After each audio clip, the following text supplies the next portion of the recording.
انسان جب کہتا ہے کہ بیٹھ کے کہیں کہ میں 3 مہینے سے مجھے تکلیف تھی، انہوں نے کہا تھا سلمان اختر کو کہ آپ کو پتہ ہے کہ میری بیٹی بالکل ٹھیک ہے،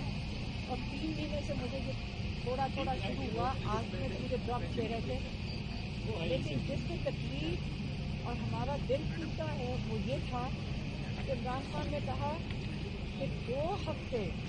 مجھے نظر نہیں آ رہا تھا، 2 ہفتے مجھے نظر نہیں آ رہا تھا،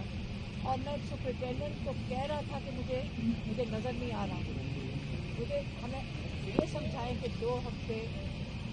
سپرنٹینڈنٹ نے عمران خان کو ڈاکٹر تک کیوں نہیں بلایا تھا،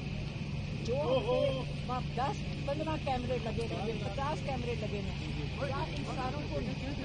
اور کہاں تک وہ ٹوٹ جاتی ہوگی عمران خان کی، کہاں سے مانیٹر ہو رہے ہیں؟ پھر آپ یہ بتائیں کہ جب اتنے کیمرے لگے ہوئے ہیں کیا ان کو نظر نہیں آ رہا تھا کہ عمران خان کو نظر نہیں آ رہا؟